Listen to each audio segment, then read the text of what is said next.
Bob Agnew.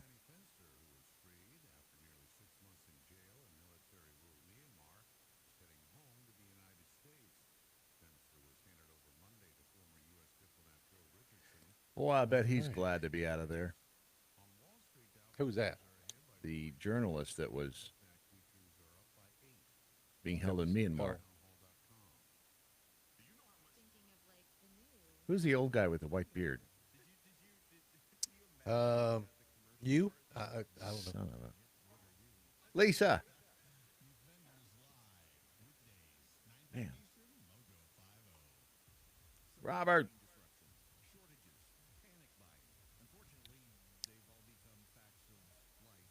Mm-hmm.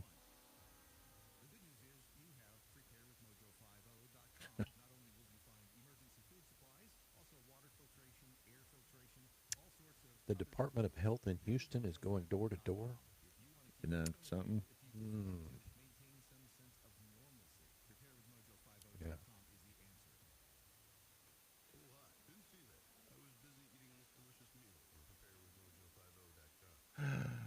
Oh. James in Louisiana. Oh.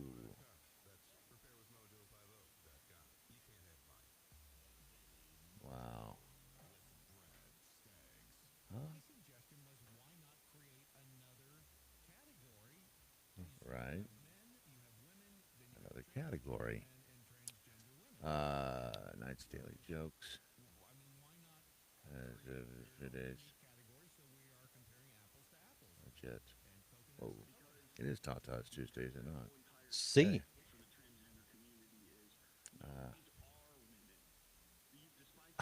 Hey.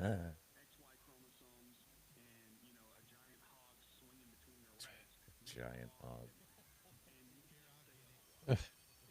Wow. Wow. Just wow. Right? Oops, that's not what I wanted to do. I wanted to do that. All right, people. Look alive. 50. Mojo 50. The question isn't who's going to let us. The question is who's going to stop us. Adjust your mojo now. Thank you.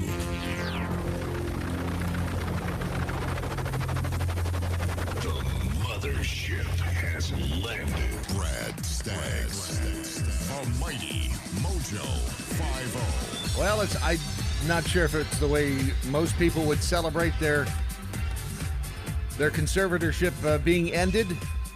But after What did she do now? 14 years of conservatorship, she decided she was going to have a drink for the first time. Not sure. Oh, man. There's Britney. It's but you know what? Here's the deal. Jeez, She's free. She can do whatever she wants to, and if she wants to have a glass of champagne, good for Britney.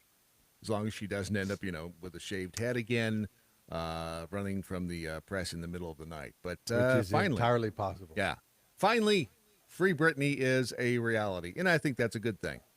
The woman is what 40 years old, 40 something. Yeah. She still looks. I mean, she's not in as good a shape as you or I are, Ron. But she's If shape close. is round, then, Right? Yeah. Well, she can aspire to be more like us. It'll take a little bit more work. This is your Daily Mojo, the rantings, ravings, and opinions of two old fat white guys. We're the endangered species now. How does that feel? That's correct. It's a strange feeling, but we have the platform, and much like the guy who was, asked if he would suck for $2 million, that made me make me gayer than you. But where's your $2 million? Exactly. Where's your platform? Biden continues to make an ass of himself. Cheney does the very same thing, and today is the big day that we will find out whether or not Kyle Rittenhouse is going to be found not guilty. Be found, and there's a difference between not guilty and innocent, right? That always confused me. I think there is. I don't remember what it was. Not guilty and innocent, two different things. But the yesterday, no doubt, was and I just saw pieces of the Rittenhouse trial. Oh, by the way, Dan Andros will be here second hour. Now that I've jinxed it, he likely won't show up. But this Rittenhouse trial has just been, it has been a clown show from the get-go. The prosecutor yesterday, who I don't know, I think he got his law degree from Kmart. Either that or he was trying so very hard to have this thing declared a mistrial. If that was his intent, he did a fine job, because, and I'm no attorney, I've never even played one, I don't believe, but this guy was just a piece of work. And here he is. This is Binger telling Kyle Rittenhouse, or the jury, that you lose the right to self-defense. I'll let him say it because I can't even do it justice here. This is, again, the prosecutor, Mr. Binger. Rosenbaum was going to take that gun and use it on the defendant because they know you can't claim self-defense against an unarmed man like this. You lose the right to self-defense when you're the one who brought the gun, when you're the one creating the danger, when you're the one provoking other people. Huh? The defense. What is he talking about? You lose the right to self-defense when you're the one who brought the gun. So every carrier of a gun now Right. cannot claim self-defense. You're a piece of shit. This guy is dumber than a box of potatoes. What in the hell is he talking The about? response to this was a tweet. Greg Price tweeted it, and the responses to this are classic. Maga Michelle says, this asshole should never be allowed to practice law again. He's a disgrace. How about the convicted felon who didn't have any gun rights? It's okay for him, though? When is his trial? Is an attorney allowed to lie to a jury about the law? This is, I mean, I can't figure out if this guy has been paid off by Black Lives Matter, even though, again, Kyle Rittenhouse, the picture of white supremacy and privilege, by their standards, didn't shoot anybody who was black. He only shot people who were white. The white people who were coming after him. And the bigger question is, if he is found not guilty, what's going to happen on the streets of Kenosha? Is it going to be a giant fustercluck again? Is there going to be blood in the streets? They continue, and it's Don Newen yesterday. Was that just yesterday? It Yep. feels like weeks ago. It's only Tuesday. Tata's Tuesday, by the way. Save the Tatas. And it feels like this is the longest week. When he was talking about World War IV being the elites and the governments against the people, that's where we are. All of these things are designed to divide us. And there are some out there, the useful idiots, who will play right into it. And there's not much you can do about them. But if you have any sane friends, even if they are on the other side of the aisle, if they have two brain cells to rub together, we have to convince them that it's not us against each other. It's we the people versus these elite governing types. If we lose sight of that, we're toast. But in this written out, and you watched all of the trial? I did not watch all of the trial. Did you watch all of it yesterday? I mean, the closing arguments? The closing arguments I did, yeah. And Got cut off about 3 times. All right, so that's the other thing. YouTube decided that they were going to cut off the streaming closing arguments. And they didn't really say why, did they? No. They just started doing it. No, but everybody's making making guesses at why they did it because of certain conversations that were being had about letting him or releasing him from the charges that he was against, what was the number 6 charge? I can't remember, but it had to do with carrying a weapon. Oh, right. The judge dismissed the unlawfully having a weapon, so that's not even on the table anymore. That's not even on the table anymore. Minor in possession. of a weapon, that's not on the table anymore. So the I mean, only there's, thing there's that, several different. There's only like 5 counts left. and essentially it's whether or not the guy was guilty of was whether it was self-defense or whether he committed murder. Correct. And I don't know how anybody could look at that and not see it was self-defense, and especially in light of the fact that if the charge possessing the weapon, being in illegal possession of the weapon is not even on the table, then how is this anything but self-defense? Was that? You think that was the right call for the judge to say that though? This judge is a little different. He is a little bit different. He seems to be confused a lot, and I don't understand it. I was watching the instructions to the jury yesterday when they were having the discussion prior to the instructions, Right. and it just seemed like he was confused. And I hate to say this, but I may actually agree with Jeffrey Toobin. God, is this a clown world or what? So yeah, here is the judge Bruce Schroeder giving the jury instructions, and I'm not sure I understand what the hell he's saying. To find the defendant guilty of more than one of any sequence of offenses. So you can return only one verdict per count. You should consider the charged offense first.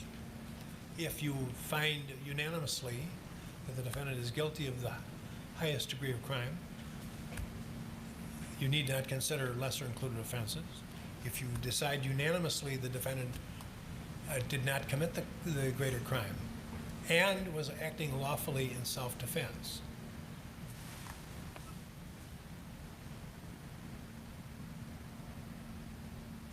Got lost. And he's sitting there still staring. Still.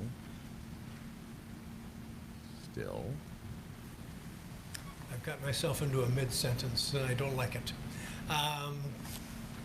It looks like he was trying to figure out what he wrote. Jeffrey, talk to me about. He sat there. That was not an edit. He sat there for that length of time with a 40-yard stare on his face.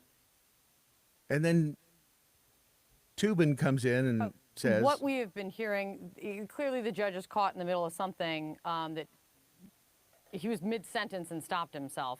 Tell me what you think actually just happened right there. Well, if I can just focus on a somewhat bigger picture, I feel so sorry for these jurors. What the hell is he talking about? I mean, I have to agree with my esteemed colleague, the masturbator. What was he talking about? I don't know. What it seems like is that he was reading something that was prepared or that he had written, whatever the case may be, and he got like halfway through the sentence and realized that either what he was saying was incorrect or that he didn't have something he needed to have in that sentence. But he wasn't. Was he reading it, or was he? Because it didn't look like he was looking down at any piece of paper. It looked just like he was, giving them. He was looking at them straight on. Now, unless he had a teleprompter, which I don't think he did. No.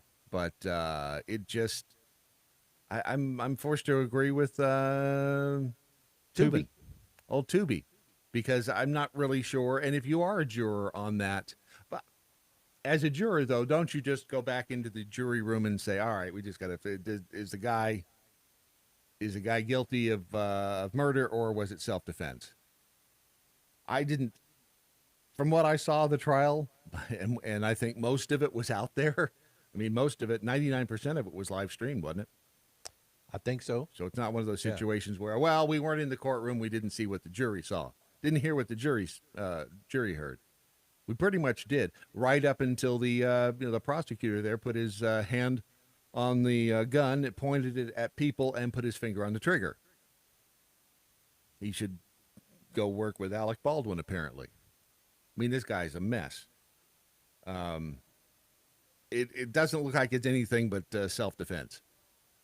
But we've been surprised by juries before. O.J. Simpson. What? I'm sorry. Did you say something? I'm sorry. What? What was? I heard you say something. No, I about think there this. was a fly in the room. See, effing Florida man, it's the W. Bush effect. He had too many branch and sequel possibilities with legal implications, and the brain froze. Yes. Yeah, that's But what yes, happened.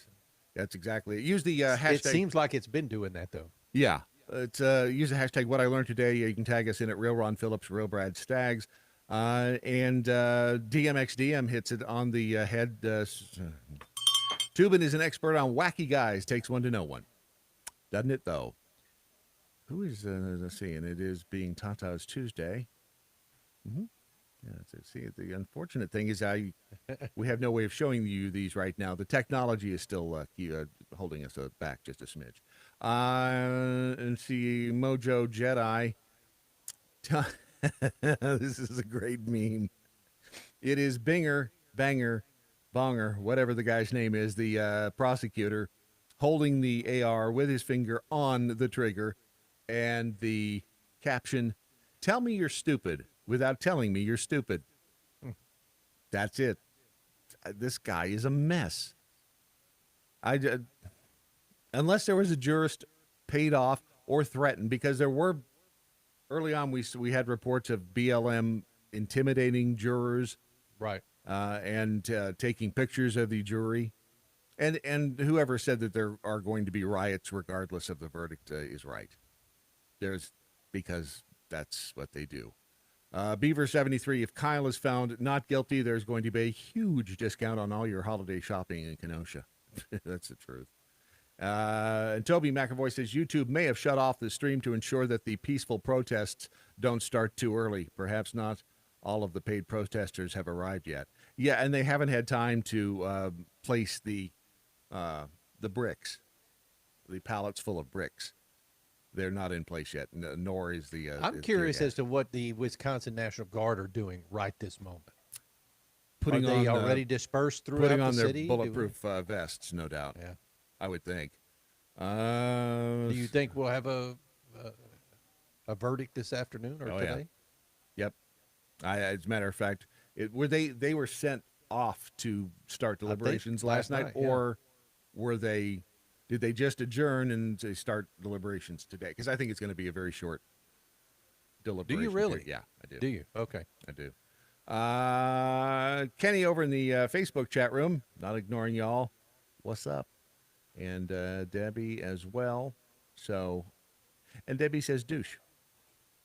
I think she's referring to Binger, Banger, Bonger, douche canoe. Don't forget to, I hate to use, no, I don't. I was just going to say, I hate to use these current events to show that the world is on fire and will continue to be on fire, because I don't see anybody with a fire extinguisher coming along anytime soon. If you haven't done it yet, make sure you go to preparewithmojo50.com. Our friends at My Patriot Supply have the things you need to make sure you're not stuck out in the cold and hungry. Although if you're in California now, at least you have a place to sleep and some fun stuff to go through.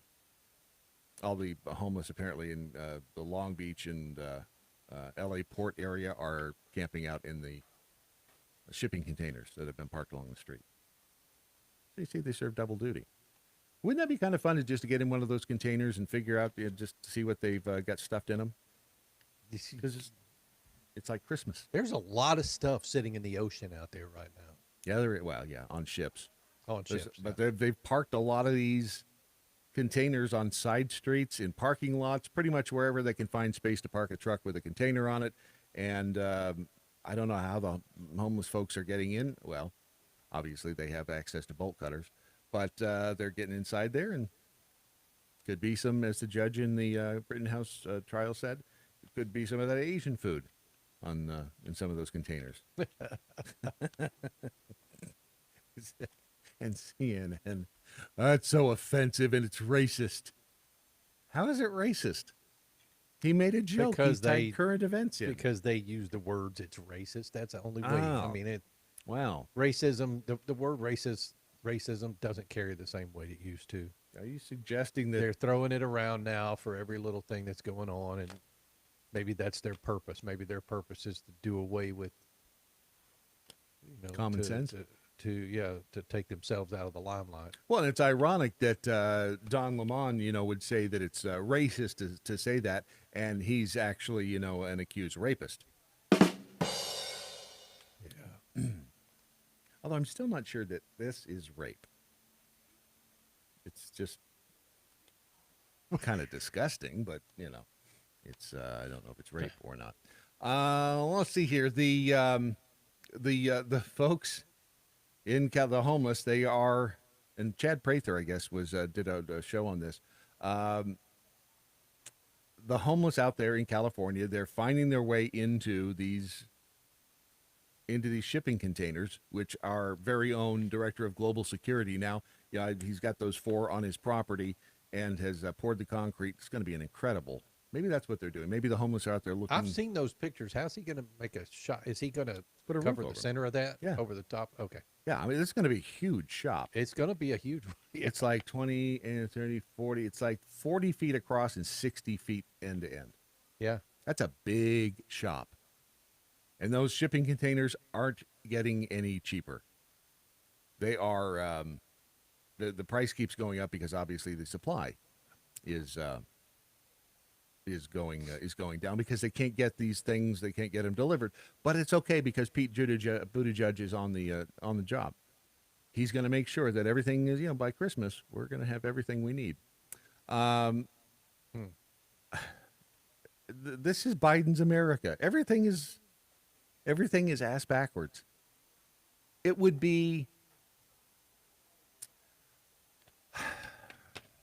would almost be comical if the whole thing wasn't so dangerously tragic.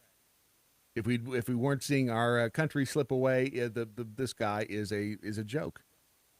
He's out there with Xi Jinping on the two of them were having the discussion on the YouTube, or not on the YouTube, on the interwebs. They had their meeting, their virtual meeting. Biden is sitting in his faux White House, and Xi Jinping is obviously somewhere in China, and they are discussing how, hey, going forward we're going to be it's great times, parties. We're going to have all kinds of fun, and we're going to make sure that the things are fairly competitive. And wasn't it Biden who said that China is not competition? Wasn't that the same guy? I mean, in like a year ago, said that China is a lot of things that are not competition, and now he's out there with Xi Jinping talking about how we're going to be great competitive buddies. And then Jen Psaki, she's up there on her little podium trying to defend. Who was it? I think it was Ron Klain saying that inflation is a high class issue. Yesterday, I went to Kroger. What should have been $45 was $61. Yeah. So here's Jen Psaki trying to defend, I believe it's Ron Klain, who had the he didn't have the good sense to keep his mouth shut. White House Chief of Staff Ron Klain retweeted a message yesterday, not once but twice, that inflation and supply chain issues are high-class issues. But some of the sharpest price increases over the last month included products that every American buys: beef products, chicken, eggs, regular unleaded gasoline, laundry equipment, furniture, clothing, the list goes on. Why would Ron Klain tweet that, and would you agree that that's a little bit tone deaf? Do you Because think he's two an idiot. tweets means more? I'm just curious. So just for context, what Ron Klain retweeted was a tweet from the former chairman of economic advisors, Jason Furman, where he said, for full context, which I think is important, most of the economic problems we're facing, inflation, supply chains, are high-class problems. When he went on to say is, we wouldn't have had them if unemployment rate was still 10%. We would instead have had a much worse problem.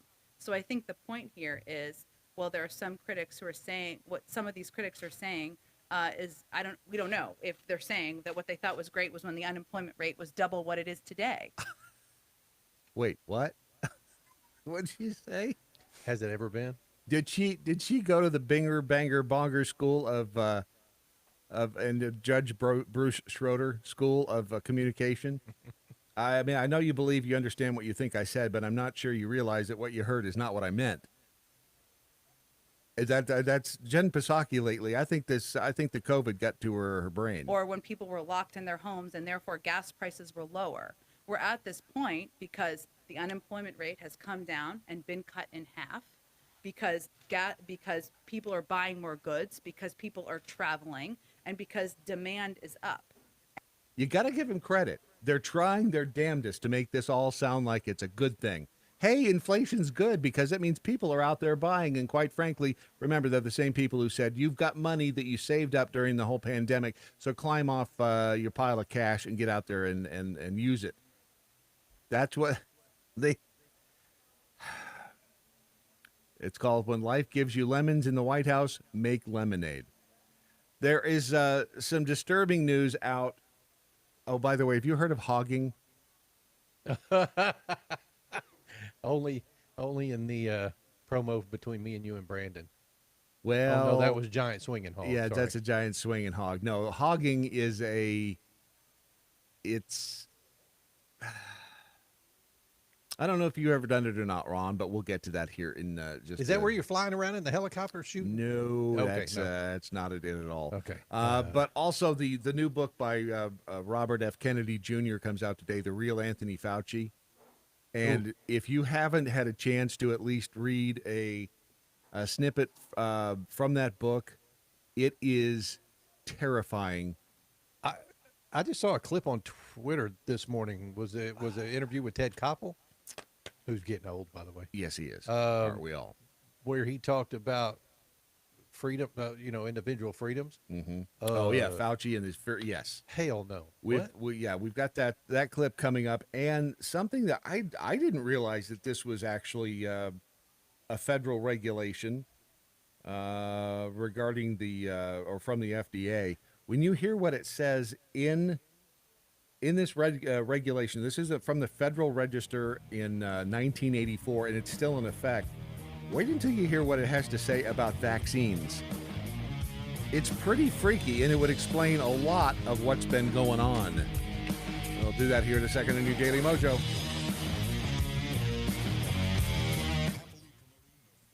Clear. The FDA does not believe that actions to revoke license under 6015 is warranted. However, although the continued availability of the vaccine may not be in immediate jeopardy, any possible doubts, whether or not well-founded, about the safety of the vaccine cannot be allowed to exist in view of the need to assure that the vaccine will continue to be used to the maximum extent consistent with the nation's public health objectives. Does that make sense? No. I know. There's a lot of words in there. Any possible doubts, whether or not well-founded, about the safety of the vaccine, they're talking about the polio vaccine in this case. Any possible doubts, whether or not well-founded, about the safety of the vaccine cannot be allowed to exist in view of the need to assure that the vaccine will continue to be used with a maximum extent consistent with the nation's public health objectives. In other words, bad reviews or bad stories or adverse stories about the vaccine should not be made public. This is in the Federal Register. This is the regulation that became a regulation in 1984 regarding the polio vaccine. It's still a regulation. And that's what they're doing with this. The COVID vaccines. All of the bad stuff. Deaths and things.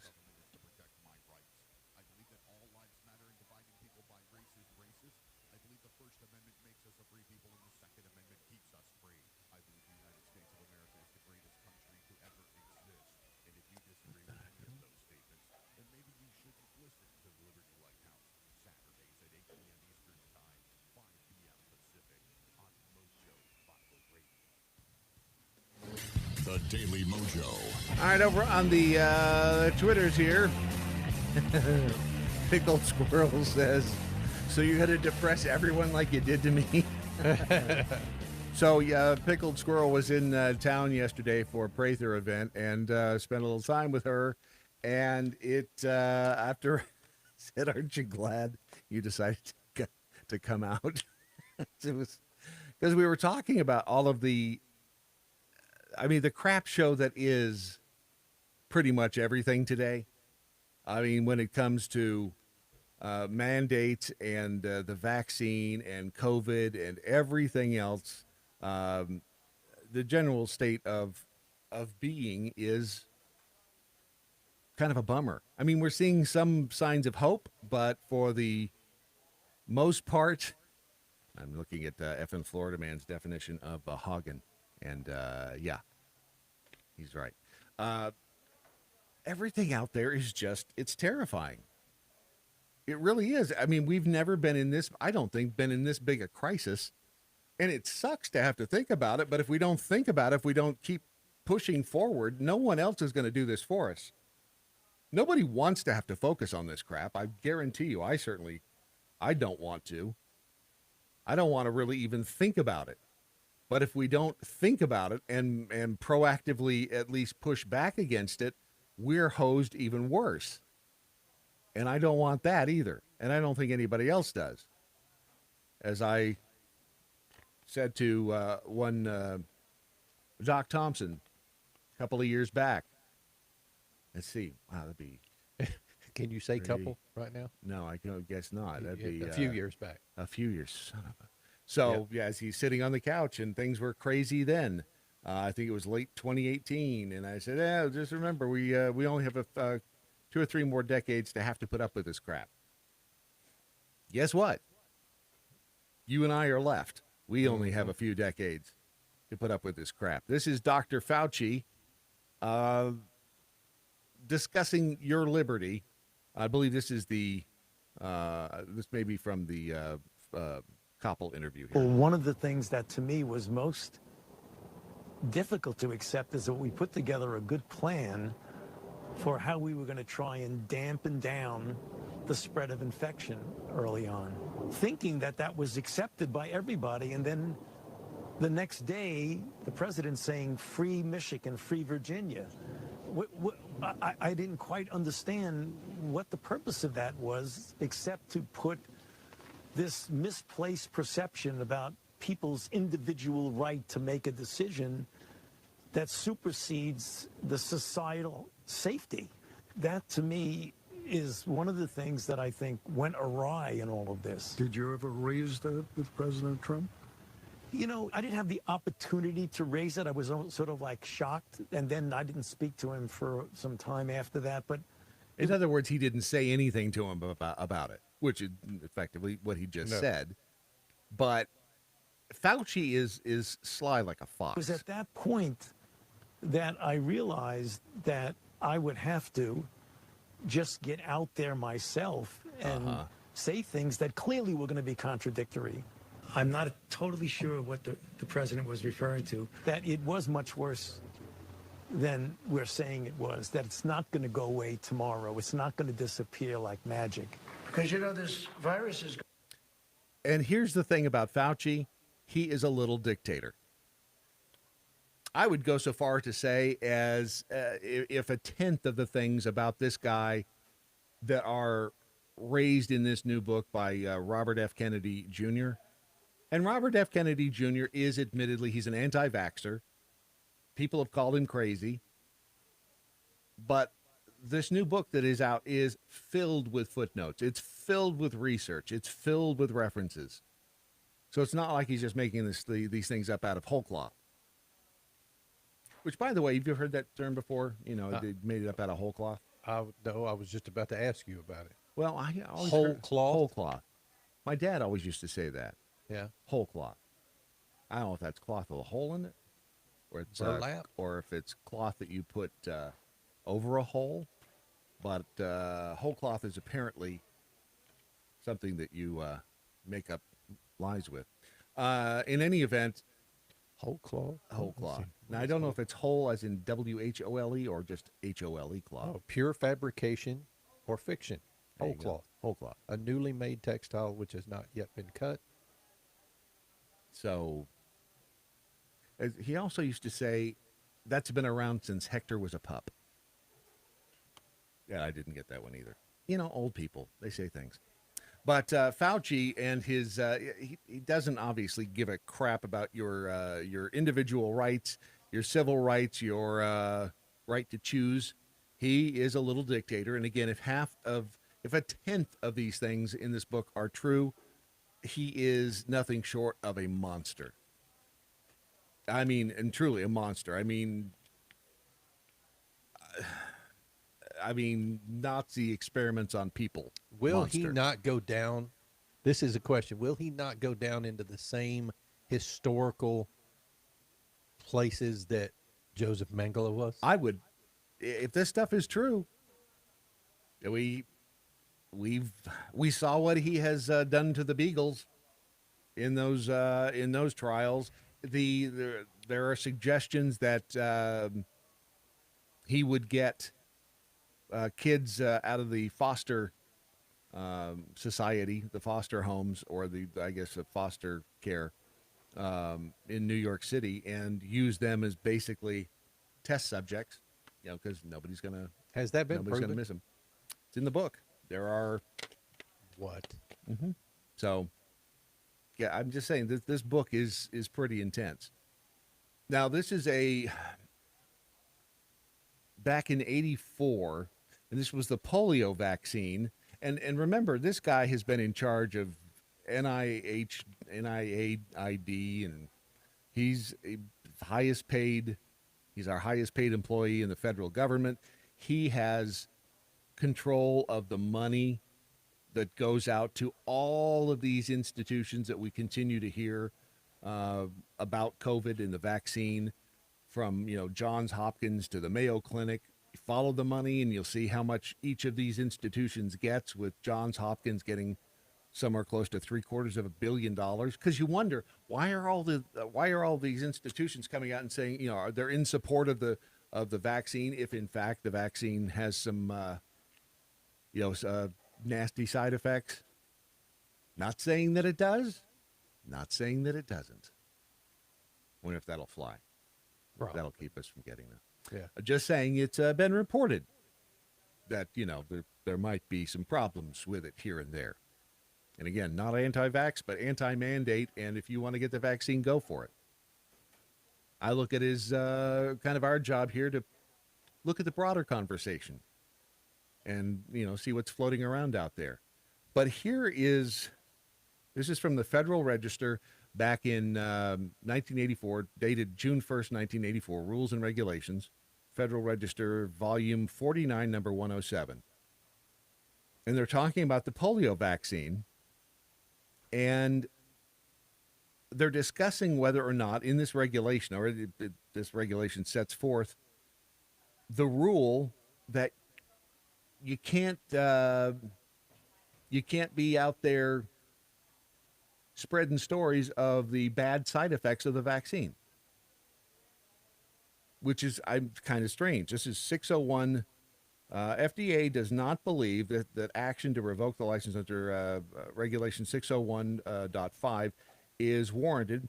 However, although the continued availability of the vaccine may not be in immediate jeopardy, any possible doubts, whether or not well-founded, about the safety of the vaccine cannot be allowed to exist in view of the need to assure that the vaccine will continue to be used to the maximum extent consistent with the nation's public health objectives.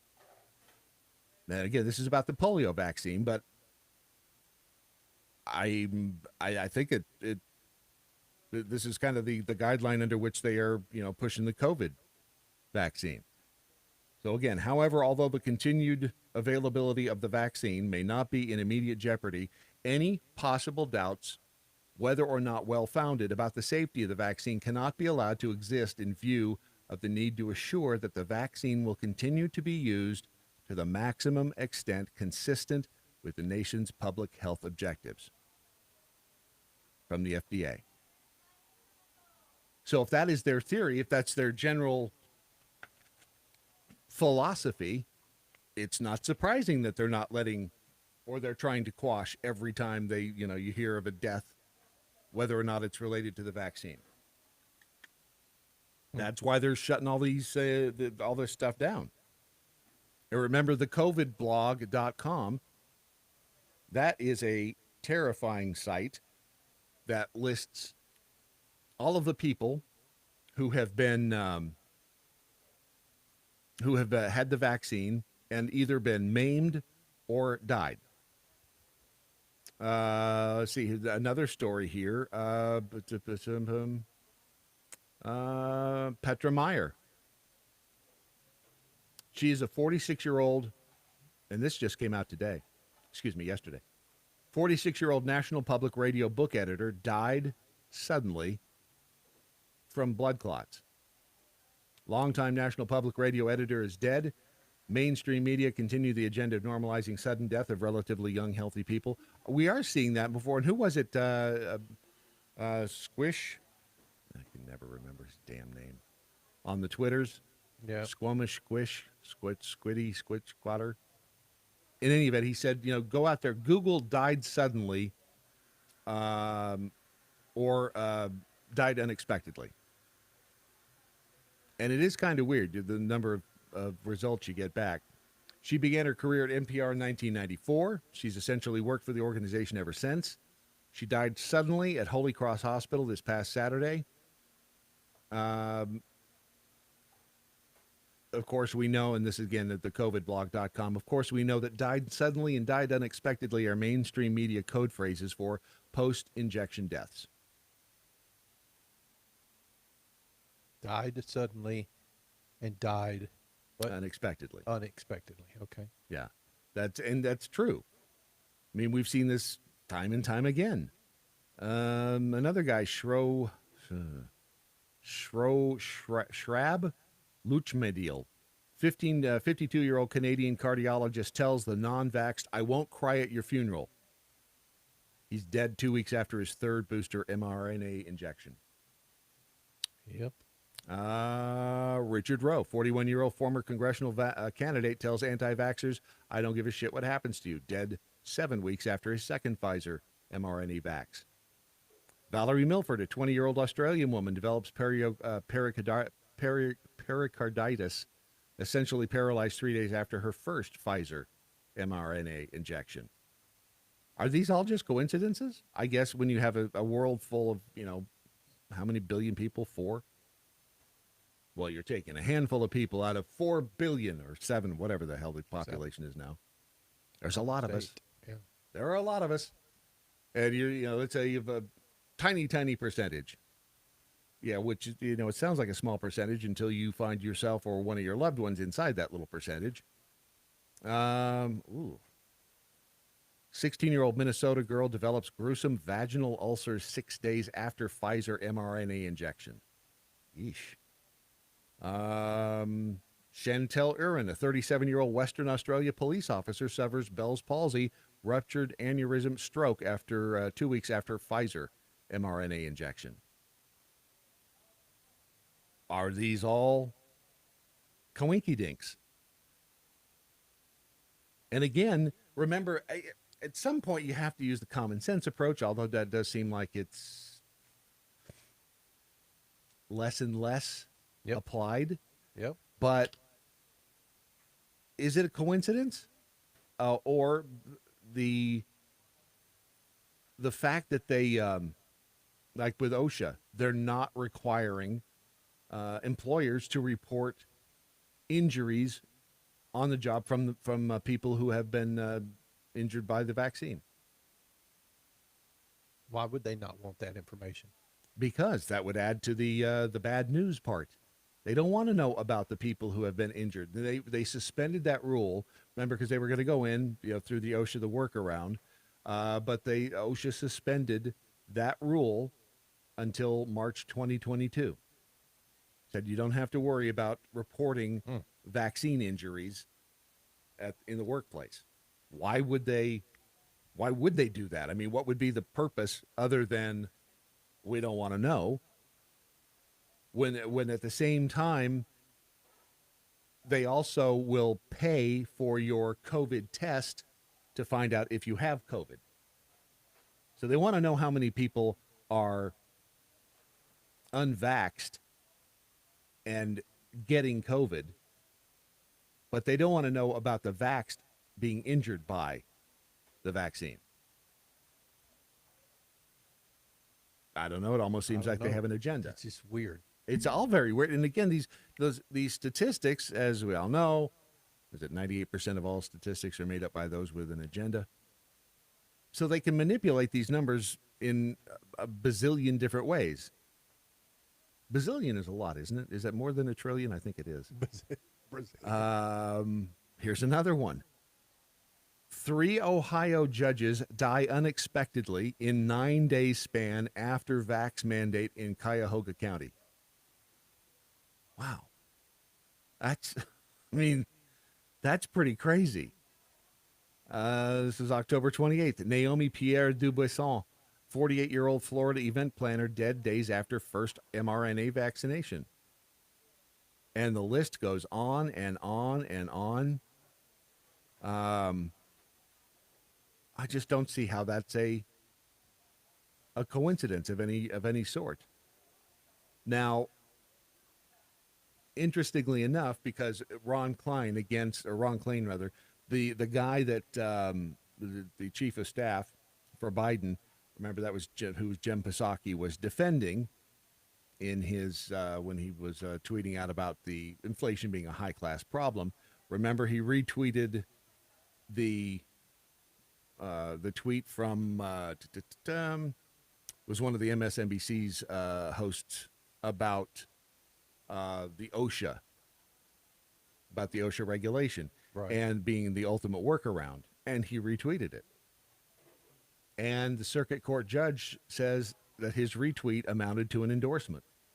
See, it got him in trouble. Not the first time he's been in trouble either. In October, he appeared to dismiss inflation as a problem for high class, which, again, that was the Psaki thing. And both Obama and George W. Bush's chiefs of staff indicated that he tweets too much. So it got him into trouble. So the federal judge upheld the stay of the president's vaccine order for private businesses, citing Klain's retweet of the MSNBC host's thoughts on the new OSHA rule. And that's, if there's any good news in it, that's it, that the stay has been extended. There's the 22-page ruling.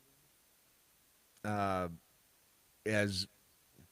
can keep our fingers crossed, because, again, if you want to get the vaccine, get the vaccine. But for the federal government to come out and use a workaround like OSHA and the Department of Labor to try to force this mandate down everybody's throat, at best unconstitutional. Don't you think? Yeah. It's crazy. Don't you think? You had too much sugar this morning, Ron? No, I feel lyrics are like flowing. I know. I'm Don't you think? One of those judge, don't you think? Unvaxxed rabbit hole, Jill hole. Let's see. There's a real Ron Phillips says, Peter Seraphin says, oh, sorry, hang on a second. I have to get the Peter Seraphin sound effect. It's day 611 of 14 days to flatten the curve. Brad Staggs, you really don't think it would be 2 weeks, did you? No. None of us did. When they said it was going to be 2 weeks, there was no way this was going to last 2 weeks. It was just the beginning. It was the opening salvo, and it hasn't stopped yet. Dr. Mojo Martian, the rate it's going, the shipping containers are going to cost more than the crap inside of them. Yeah, regarding the situation out in California on the street. But look at it this way. At least it's a place for the homeless. And Rebel Patriot. But the vax is safe and effective, Brad. Just ask Biden. Right? Just saying.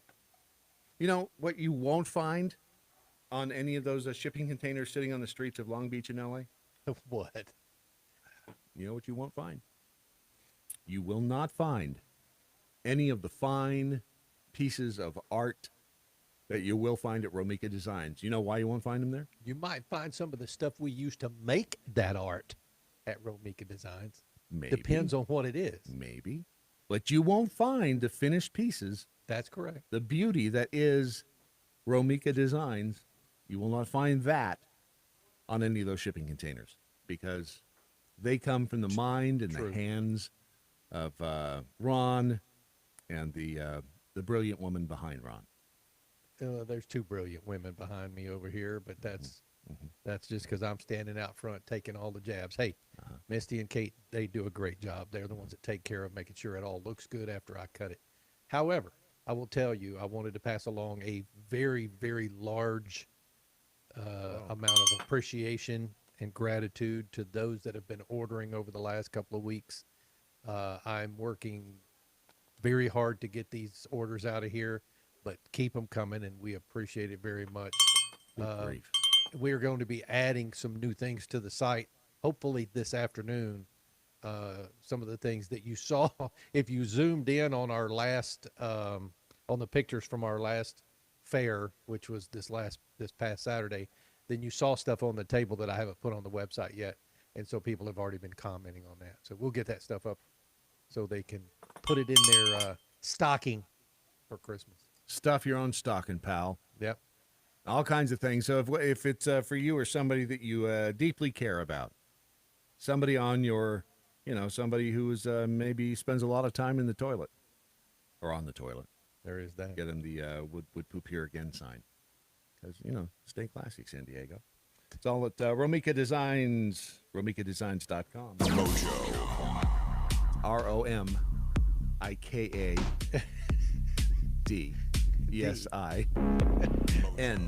GNS.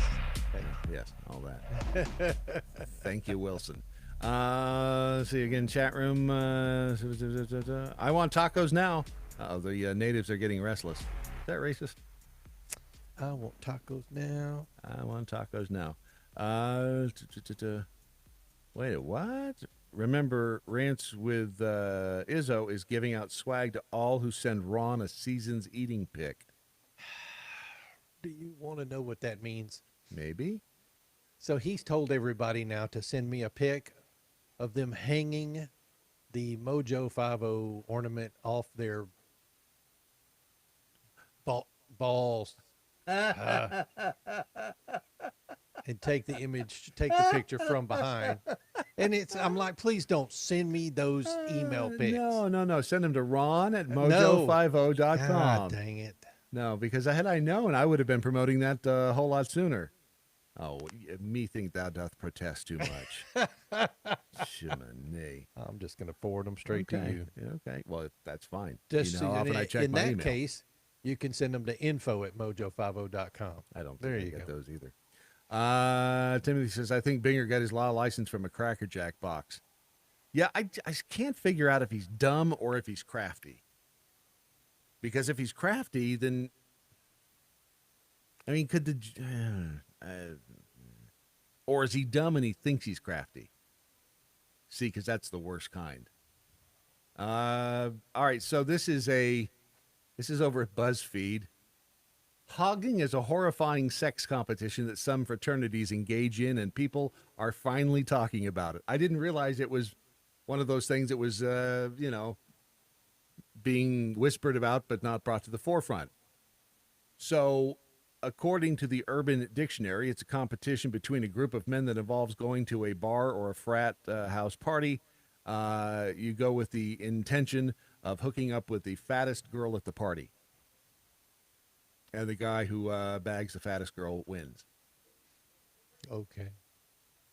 And this was apparently brought to light by Megs for Fun over on Instagram, because she's a plus size woman who's apparently pretty proud. She says, I finally broke down and got a dress with a cow print on it. I'm obsessed, which good for her. She wants to be proud of what you got.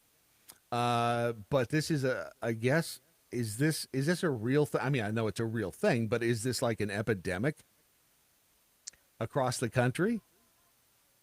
Or is this just an isolated incident that somebody's using as a diversion? Because, I mean, things like this have gone on forever. And quite frankly, it's like I said, it doesn't matter how freaky you think you are. There are people out there who will put you to shame.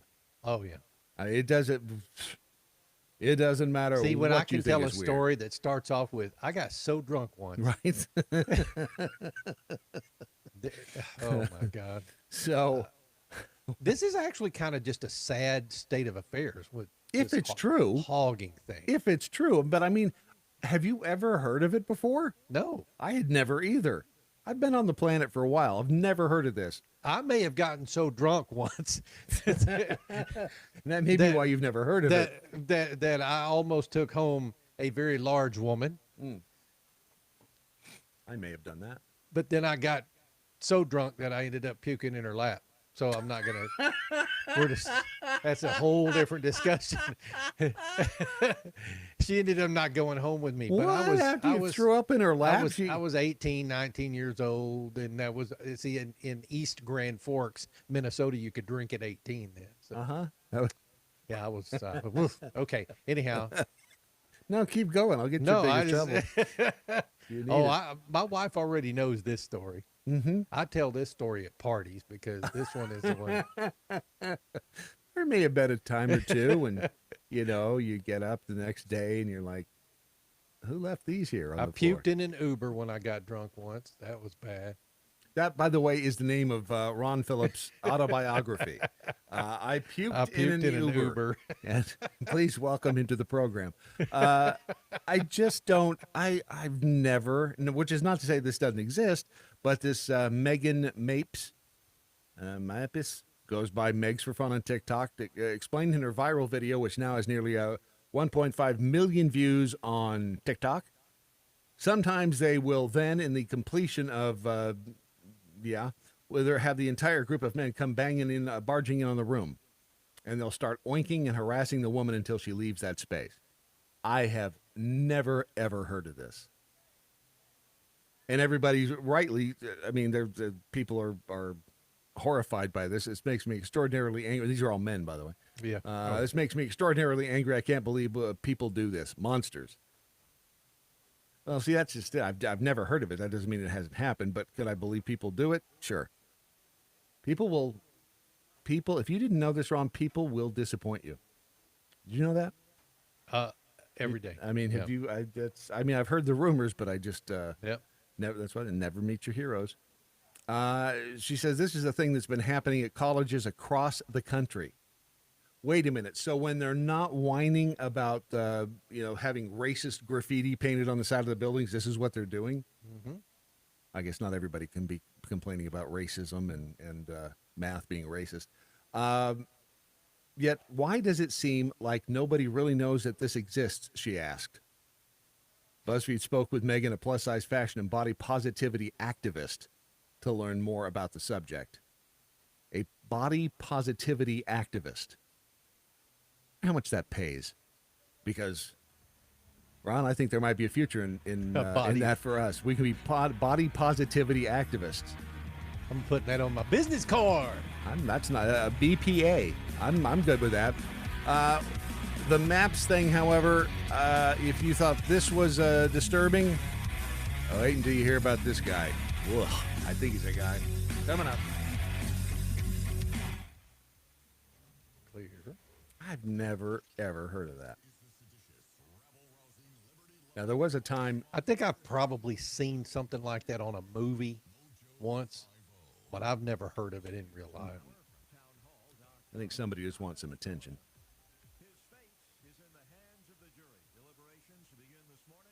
Yeah, see, they started deliberations today.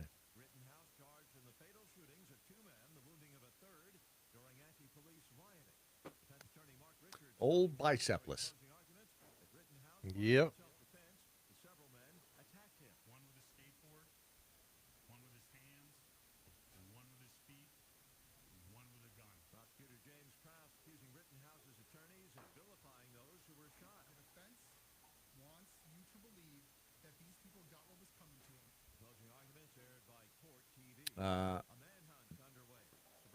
It's because the video kind of shows them getting what was coming to them.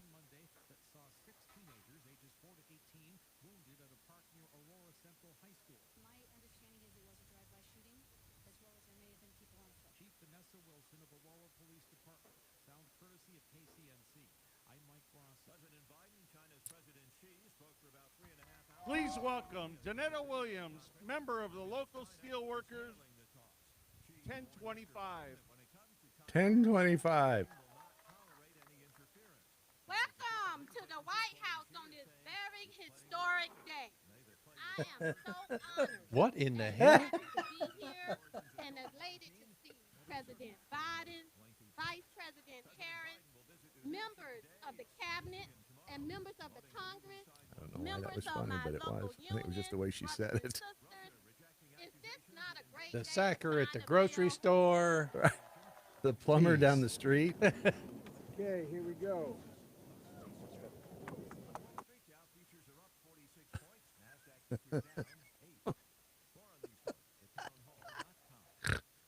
Stop it. Dun, dun, dun, dun, dun. If you leave me now, take away the biggest part of me. Ooh, baby, please don't go. American White Roasters coffee. Historically great coffee. Body positivity activists could be more accurately described as a way to get paid by being morbidly obese. Yeah. I think I am technically morbidly obese. I know I'm obese. Really? Yeah. You go by BMI? I'm betting you are too. Oh, well, there's no question by BMI. Yeah, BMI is a bunch of horse shit. Half of the, well, probably 90% of football players would be considered obese.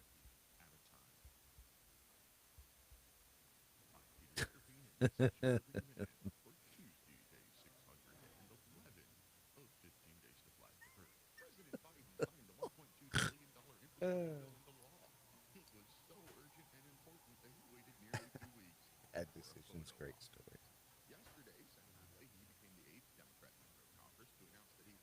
Fat chicks need love too, but they gotta pay.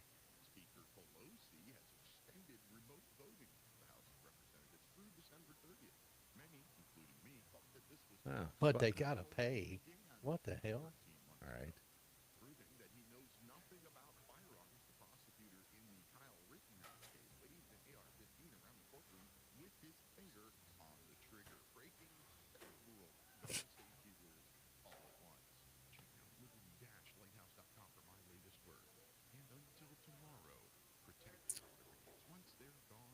There's no getting them back. If we weren't so bad, To puppy rape. I like to cuss. Do I want to keep my penis? Cat wants some black titty. We wouldn't be so good. Mojo 50.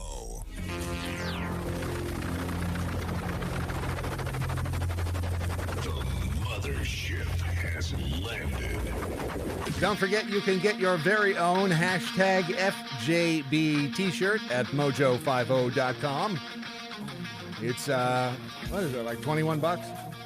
And Yeah, about that. You'll have They're it not time bad. to wear it proudly around town.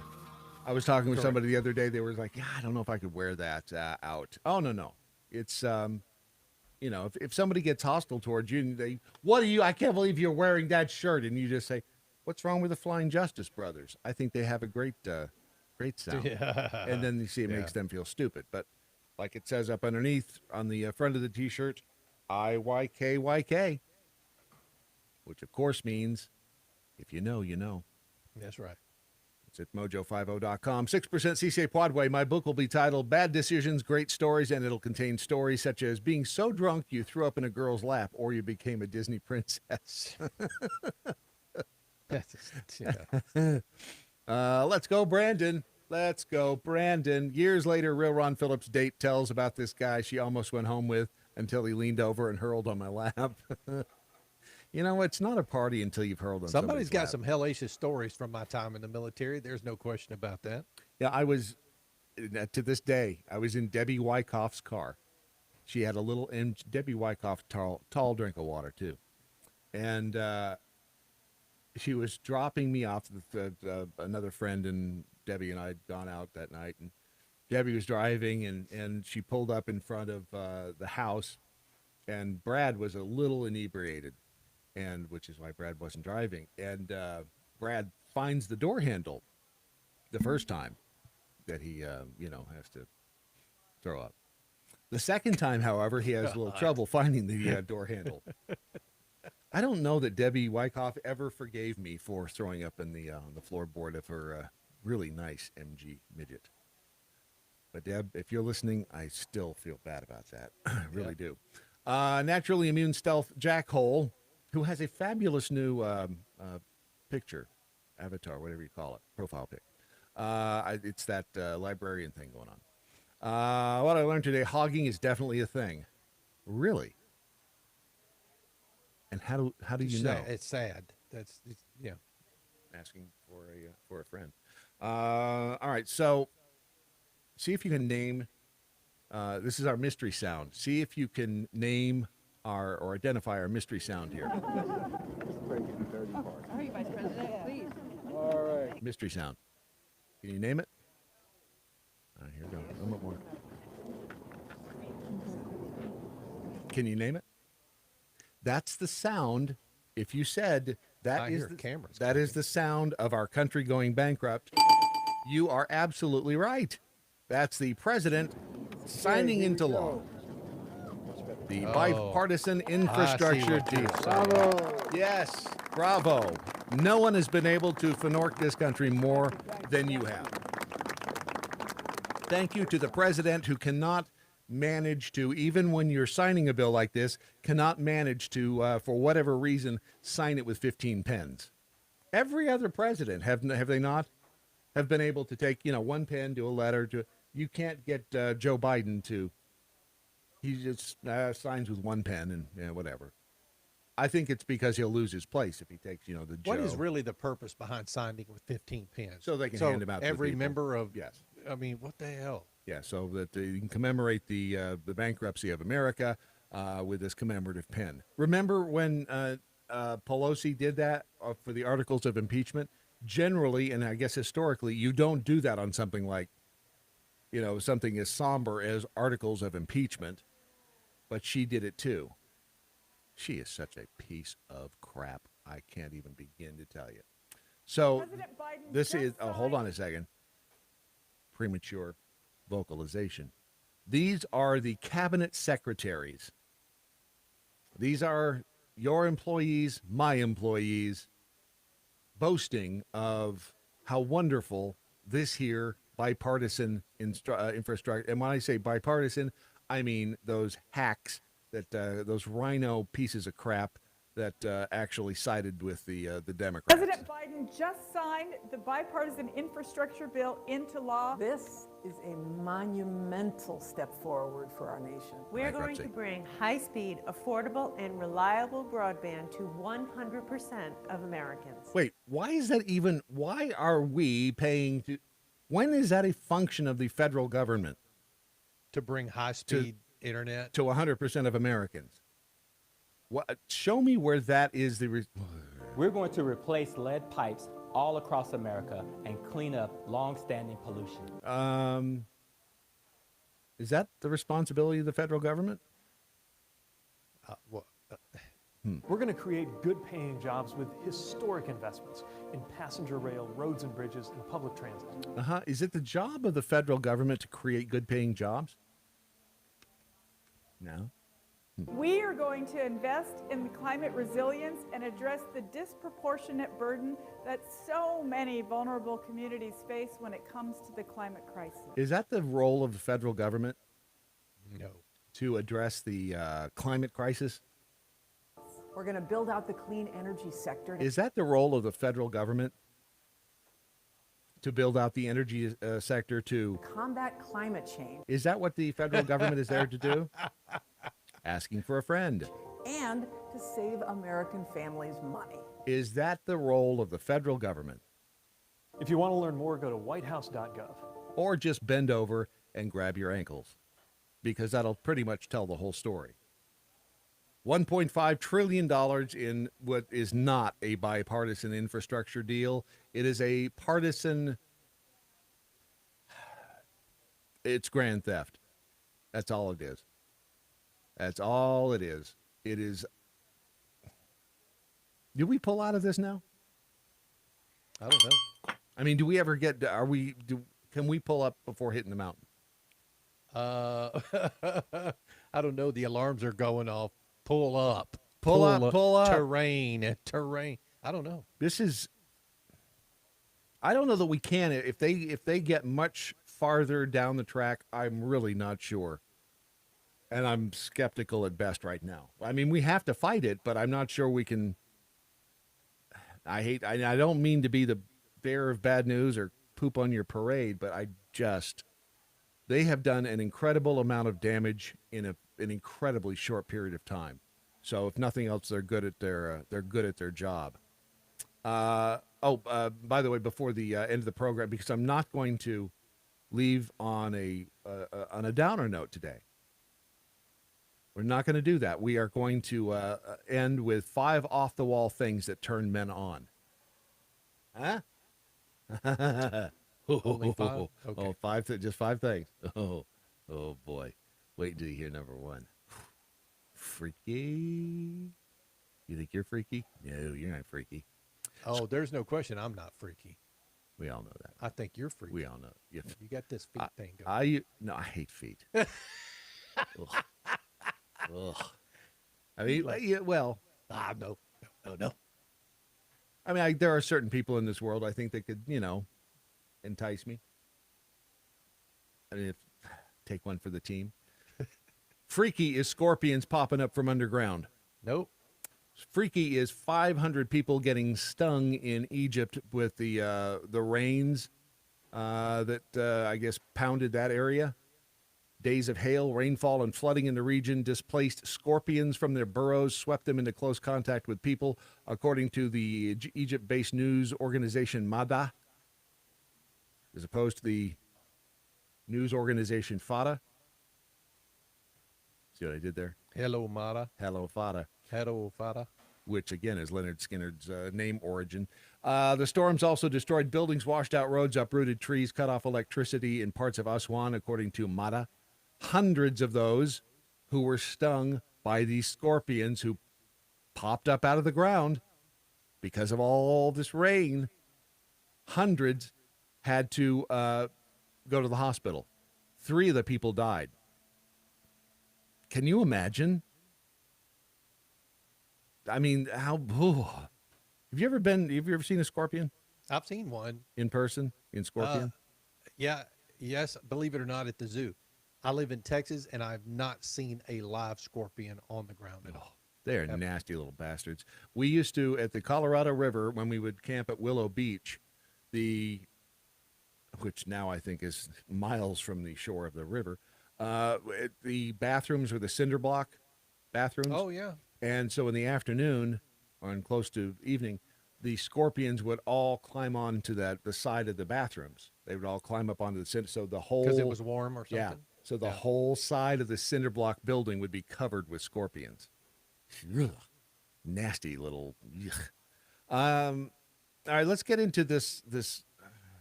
Yeah, because I want to do this first. And this is... I want to save this for Dan. No. This is the non-binary... what the hell's this guy's name? He is a professor from Old Dominion University in Norfolk, Virginia. He is non-binary. He is attracted to minors. Yeah. But it's no... They call it, what's it called? Maps. Maps? What is that? It is the... Minor attracted people and their pursuit of dignity. He wrote this new book. He addresses widespread assumptions that persons who are preferentially attracted to minors, often referred to as pedophiles, are necessarily predators and sex offenders. The book takes readers into the lives of non-offending minor attracted persons. So when you say non-offending, which again reminds me of the words of Doc Thompson. How horrible would it be to get up each day and realize you are attracted to 9-year-old boys or whatever? How awful would that be? And then you have the choice of whether or not you're going to follow up with your obsession, or if you deny your obsession. But this Alan Walker. Well, here's a conversation that he had with American conservative writer Rod Dreher, and this is over on FaithWire. So we'll talk about this with Dan as well. But listen to the opening salvos here. So, and specifically, we're talking about Alan's book, A Long Dark Shadow, Minor Attracted Persons and Their Pursuit of Dignity. So the book is a study of non-offending minor attracted persons, a group that hasn't been discussed a lot either in the academy or in popular culture. So it's a difficult and important subject, and we're thrilled to have Alan with us today to talk about it. Thank you for being here. I'm so happy to be here. Thanks so much. So my first question was, even the title of your book is pretty controversial, right? Because the subtitle is Minor Attracted Persons and Their Pursuit of Dignity. And many people are concerned that the designation of minor attracted persons, or MAPS, suggests that it's okay to be attracted to children, or they're worried that the term suggests that pedophilia is a sexual orientation, which they worry is a slander on LGBT people. So could you talk about why you use that term in the title and throughout the book? Absolutely. And thank you so much for that question. I use the term minor attracted person, or MAP, in the title and throughout the book for multiple reasons. First of all, because I think it's important to use terminology for groups that members of that group want others to use for them. And MAP advocacy groups like Before You Act have advocated for use of the term MAP. They've advocated for it primarily because it's less stigmatizing than other terms like pedophile. A lot of people, when they hear the term pedophile, they automatically assume that it means a sex offender. And that isn't true, and it leads to a lot of misconceptions about attractions toward minors. I've definitely heard the idea that you brought up, though, that the use of the term minor attracted person suggests that it's okay to be attracted to children. But using a term that communicates who someone is attracted to doesn't indicate anything about the morality of that attraction. From my perspective, there is no morality or immorality attached to attraction to anyone, because no one can control who they're attracted to at all. Interesting point. You can't, can you? I mean, I would have a hard time arguing against that. You cannot control who or what you're attracted to. Look, I guess, I mean, if this is a support group to keep people from offending, I don't even know if I'm saying it correctly, but if that's what this is, or just a support group, I know, right? It's tough to. Maybe it's the correct. I don't know, Brad. I know. I mean, I just don't know. And if you can't control who you're attracted to, right? That's just, I don't know. I don't want to get in trouble. Well, you're not going to get in trouble. I mean, gay people obviously are attracted to people of the same sex. Heterotype sexuals are attracted to members of the opposite sex. I mean, can you control whether or not you're attracted to women? No, I don't guess. You have to think about that for a second. No, I was just going through a bunch of different scenarios in my mind about people who were gay, people who were, I mean, I know you asked me specifically, can I control whether I'm attracted to women? I mean, no, I mean, I think that was just kind of human nature. Right? But try into a homotype sexual. Can they control that they're attracted to, a woman to a woman or a man to a man? Can they control the attraction? I don't think so. And I've never actually pushed that, right? That's why one time in between college. me and you, I don't care if you're gay. And why just between you and me? Okay, Stop I did it. say that out loud. I'm sorry. No, between I don't care whether a person is gay or not, because again, I don't want to try to dictate what this person should be attracted to. But do I struggle with saying, but between me and you, I don't care if you're attracted to kids? I mean, yeah, I think that's a struggle for me. But again, if they've not acted on it, if they've never acted on it, never offended, but I know this is one of the when you're at a party, when you're at like a Christmas party this year, lob this one out there. I think I'll pass on lobbing this one. Lob this one out and see what happens. A Dr. Free Range Prisoner, You can't control who you're attracted to. My dad used to say, a stiffy has no conscience. I get that. And Although especially my when you're dad a used to think I teenager. thought with that brain instead, or with that head instead of the other one. Was he wrong? Nope. Back then. No, it's like, oh, geez, Nope, he was not wrong. Not the chore again. Unvaxxed rabbit hole, Jill Hole. You might not be able to control it, but saying it's okay to feel that way is wrong. It's, and the comments are coming in thick and furious. Yeah, and that's okay. That's all right. Send them in.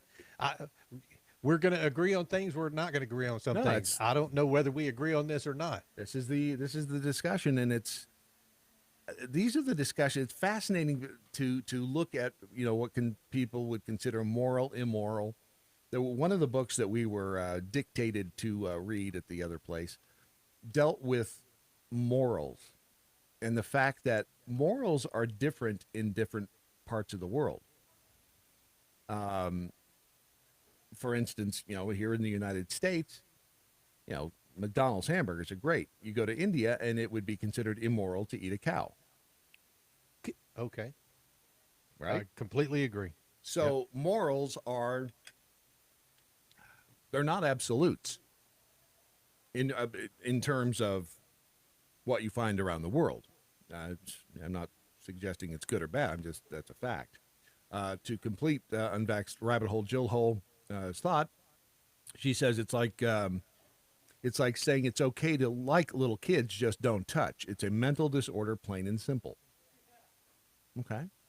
The interviewer sounds like Buster from Arrested Development, Richmond Joe. And Pickled Squirrel says, "Where's my gun?" So it's one of those things that really obviously gets people's emotions up really quickly. Robin P says, non-binary, when you cut off your penis and randomly glue it back on, asking for a friend. I think that would be gender fluid, wouldn't it? I think you're right. That would be the most confusing one to me, gender fluid. Toby says, partner Chris and I have been avoiding getting women angry, frustrated, disappointed, etc. at us for decades. I may have disappointed a few men in my time. I mean, Ron, I've disappointed you several times. I mean, Look, I didn't want to say it out loud. I know. I understand. And it's okay. This is a safe space. Is it, though? No. Is it, though? No. Just look at the Twitter feed. You'll know No, it's it's anything but a safe space. Mojo Buckeye is having none of this conversation. Oh, what did he? I didn't see it. Pedophile is okay now? F this world. No. I know. I'm not sure that's, and I'm going to get into this more with Dan coming up after the bottom of the hour. But it's everything. Again, going back to the Eagles' life in the fast lane, everything all the time. It seems to be what's happening with society now. And if you go back, in history, in the Bible, what was going on with Sodom and Gomorrah? Yeah. It was everything all the time. I'm not saying we're in end times. I'm just saying, watch out. Let's see here. The sponsor of this part of the program, mypillow.com. And just for the record, because again, rule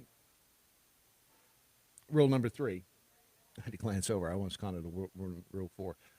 It was rule number 3. Always come clean.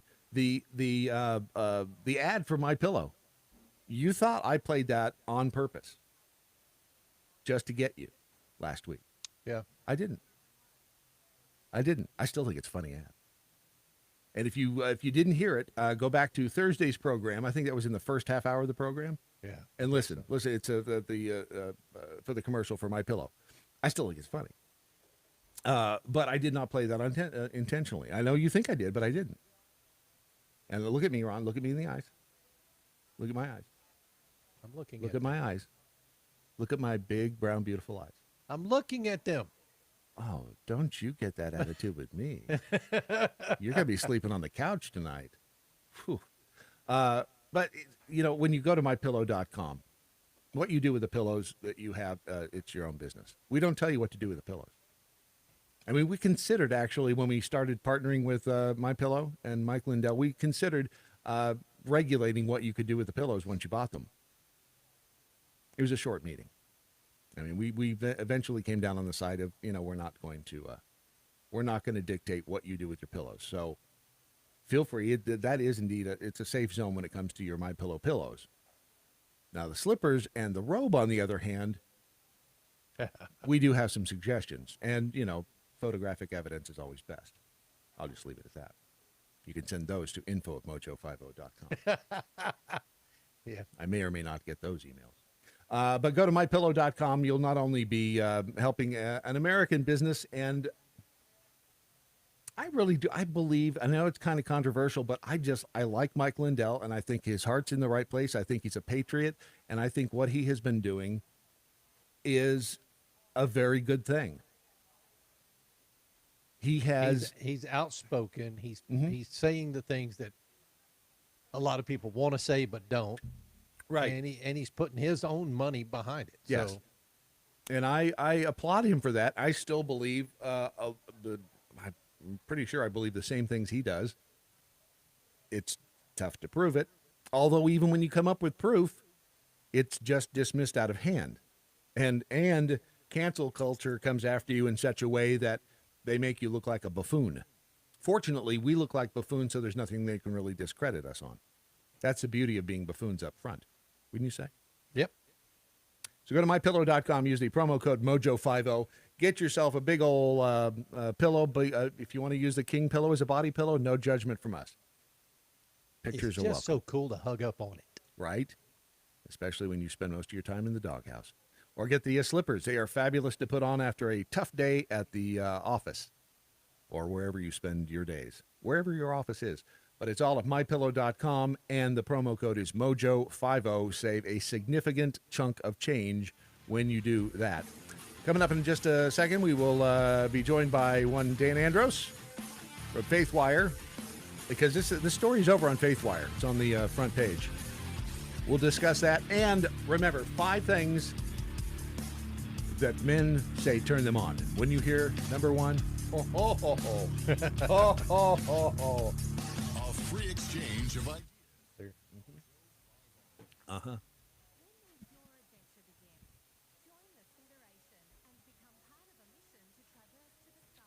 This monoclonal call is freakish. The one I sent you? Yes. Yeah, we played that on their show.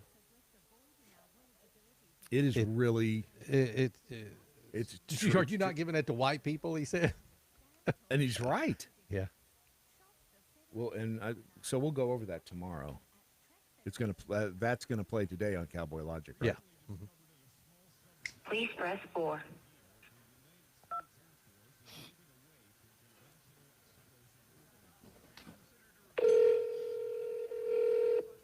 Hello. May I help you? Texas Infusion Hotline. This is Dominique. How can I help you? What do you say? This is Dominique. Dominique. Is that a man's name? Texas Infusion Hotline. Isn't Dominique a woman's name? Maybe. Wouldn't it be Dominic? Maybe, dude. Hi, Dominique. I'm just calling. Is it true that you're not giving monoclonal antibody infusions to white people? No, that's not true at all. Right. So a friend of mine was down there trying to get a monoclonal antibody infusion, and he was refused because he was not Hispanic or African American. I've got that. They told him that they were only serving. Hey, buddy, hang on one second. Obviously, I'm going after low-hanging fruit, so to speak. The Alan, what's his name? Her name, their name. The book. The map? Yes. Oh, the map. Yeah. So we'll dig deeper. Hang on a second.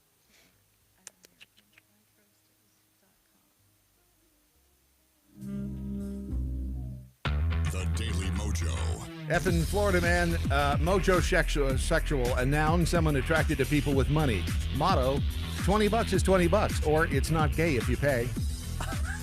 There you go. You know, speaking of things you cannot pay for, go to mojo50.com and look on the front page right there. You will see the Mojo 50 2021 Christmas ornament, which will look fabulous on any type of tree, no matter what kind you have at home. You can't buy it, though. It is yours free with a $25 donation. And these things are flying. We're giving a lot of gifts. Let's just put it that way. And it's a good thing. Yeah. So, and they can get, if they donate more, they can get multiples, right? Yeah, we didn't talk about that originally because of the, anyhow, if you want more than one with your donation, and I thought about this yesterday, please email me directly. That's ron@mojo50.com. Same place the pictures go. Yeah, because the original setup was not multiples of $25. You get one. We were just going to send one for anything $25 or over. Right. However, if you want a second one because you've donated $50 or $3 for $7, $5, whatever, for every $25 donated, please email me about it. Yes. So do Thank that, and you will get again, you can't buy them. They are only for your donation of $25 or more. And they are hand-painted. They are beautiful. I mean, you will hold this in your hand, and it's just, you'll likely sit there the whole evening just holding it in your hand and just amazed at the beauty. It is the Mojo 50 snow globe ornament. There you go. That's it. It's mojo50.com. All right, joining us now on the hotline is Dan Andros from faithwire.com and also the 4+3 podcast, and on the Twitters at Dan Andros. And it's a weird world, Dan. I don't know if you've heard that lately. A little bit. Yeah. I don't know if getting wacky out there. It really is, and it's this whole maps thing. This is and Trey did first of all, what is the Prostasia Foundation? Are you familiar with them? No. Okay. I don't know if I want to know. Well, actually, apparently I think it's a conservative organization because they talk about a conservative writer, Rod Dreher, acknowledging the importance of establishing resources for pedophiles seeking to resist acting out, etc. But this this is obviously it's a polarizing topic, but by the same token, if these maps, minor attracted persons, are non-offending, in other words, I'm assuming it means they've never acted on their urges.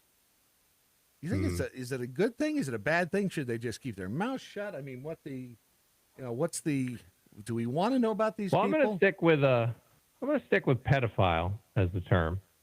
I'm not gonna play into the old map game. You know, this is the latest in a long history of the left trying to just change language. Right. We've seen it with abortion. Right. The taking of the life of an unborn child is pro-choice. It's a woman empowerment. It's women's health. You know, you just change the language and there you go. Right. So I'm not a fan of just. It's very disturbing. I mean, if the goal of that conservative organization, which I am not familiar with what they do exactly, but if it is to try to stop, a sexual assaults against children, and they're trying to, help someone who says, you know what, I don't want to do this, but I struggle with it, and they want to offer some help, that's fine. Well, but this person here is trying to destigmatize this Alan Walker, this professor at ODU, is trying to destigmatize sexual attraction to minors, and that is a problem. I mean, the actual quote from Alan Walker, if I can hear, a lot of people, when they hear the term pedophile, they automatically assume that it means sex offender, and that isn't true. And here's the problematic quote. And it leads to a lot of misconceptions about attractions towards minors. Now, I don't want to hear about misconceptions about attractions towards minors. Mm-hmm. I want to hear that you are just, it's wrong. I'm not interested in talking about misconceptions surrounding your attraction to kids. What I'm interested in is hearing, I applaud someone if they admit that they have that and they want to stop it. good for you. I'm glad you realize that that's a horrible desire to have and that you don't want to act out on it. Great. Let's find help for those people. But I'm not talking about the misconception surrounding it, and I'm not playing into any sympathy card on your attraction to kids. Well, and then one of the quotes here that Walker says during the conversation with Prostasia, quote, to be extremely clear that child sexual abuse is never, ever okay. But having an attraction to minors, as long as it isn't acted on, doesn't mean the person who has those attractions is doing something wrong, end quote. Incorrect. Actually, the attraction itself is wrong. There's this idea out there, Brad, that people have that I'm just born this way and there's nothing I can do about it. You know, I'm born attracted to kids. It's my lot in life and I'm stuck with it. I don't buy into that. I believe God can change your heart, your desire, and to seek things of him. And so I don't buy into this. I'm not going to play into this. Well, I'm living with this and that's just what it is. And so you've got to deal with, yeah, I'm not going to act out. I'm not going to go like, no, I'm not going to placate you in your attraction to minors and then find out about all the positives about the attractions to minors. No, I'm going to pray for you to get help, pray for God to open your eyes, and pray for God to change your wants and your desires away from things that are wrong and towards the things that are right. And so, for example, I'll give you an example here of how God can actually do that. Mm-hmm. So, my pastor here in Pennsylvania, a family member of his, left his wife and kid years ago, and to pursue the gay lifestyle, and said he was gay. Said this is how I was made, and he went off, and for years, I'd say maybe a decade or more, I don't know the exact number. Right. Well, just recently, God opened his eyes. He totally left that, and is now just got remarried to a woman, and so he married a woman, right? And so relationships are getting restored. Anyway, point being, here was someone who was deep into that lifestyle, and if you would look at that person then, you would just think, if somebody would have came alongside him with this attitude that this person attracted to kids has, they'd still be stuck in it. They'd still be stuck in it. So I don't buy into that language, and I'm not a fan of it, of this defeatist sort of, well, let's talk about my attraction to kids and how we can nurture it and just keep it safe. Like there's no right level of attraction to kids, whether it's in your brain or not. You know what I mean? Now, I'm not saying you'll never, ever have a thought. You'll never, ever do, but you have to stamp it out, know it's wrong, and not sit there and nurture it in some way. Well, another interesting quote from this guy. He says, or Alan, whatever they are, I think we have a tendency to want to categorize people with these attractions as evil or morally corrupt. But when we're talking about non-offending maps, these are people who have an attraction that they didn't ask for and one that frequently they would give anything to change, but they find that they're unable to change those attractions. And most importantly, the people in my study did not act on them. So again, you think that they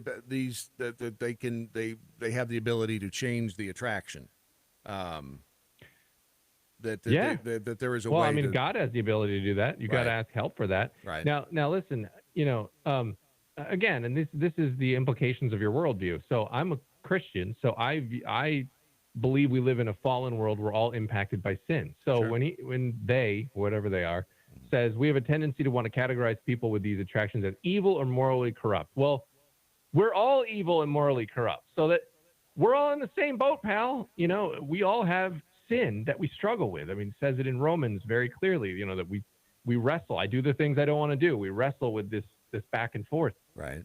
Between sin and the sin that's in us, because while we're here on earth, we're going to have that sin in us. So we're all evil and morally corrupt in the sight of a holy and perfect God. So that's the starting point for me, is where do we start? Okay, we all have sin. So I'm not going to sit there and look like, so this person's perception is, well, everyone else is going to look at me as this horrible, evil person, and they're all great. Like, well, no, that's actually not the view I have.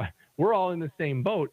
You are struggling with just a different sin than I am. So, but God has the ability to change, as I said, your affections and your desires to when you're pursuing Him. And so, yes, you can change. I actually think there's an interesting conversation to be had because there is a morsel of truth there that, I mean, people that have attractions to kids, they kind of are like, yeah, there's no chance to save them. And so you don't see a lot of, fluffy redemption stories from somebody who used to be attracted to kids. Right. And now God's healed them of that, or they've moved on from that. You tend to tend to get thrown out. And that is a tough conversation because it's a very difficult topic. I mean, Sure. It's one of the worst possible things you can think of is, being attracted to minors. But I will say I have a problem with this line of thinking that I'm just made this way. There's no possible hope for me. Like, let's just rein this in and I'll keep it over. What are you going to do? Look at child porn all day? What level of desiring children is okay? Right. So I don't, I mean, to me, it's the same as, the LGBT, issue. It's the same as, I mean, even alcoholism. People that say like, well, I'm just born an alcoholic and that's that. Well, no, I don't buy into that at all.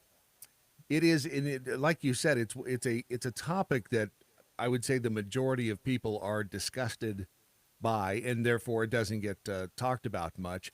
With this guy's book, or again, and I'm not trying to. I think it's a girl who's trans. Okay. I don't know. I don't know what their pronouns are. Again, I didn't check. So I swear it's you have to have a chart now to figure all this stuff out and a pen.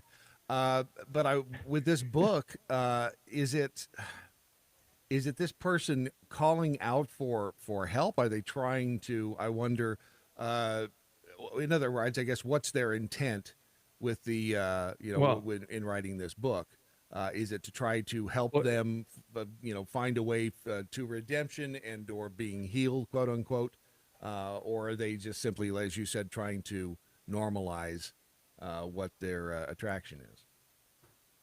Well, then they go on to say, I think, and I can't remember if you went through this exact quote, but Walker said that child sex abuse is, quote, never okay, but having sexual urges toward children isn't necessarily wrong, as long as those carnal desires aren't acted upon. So again, I am just not at all a fan of that position because I do think having sexual urges towards children is wrong. I can unequivocally say that is wrong, even having those urges.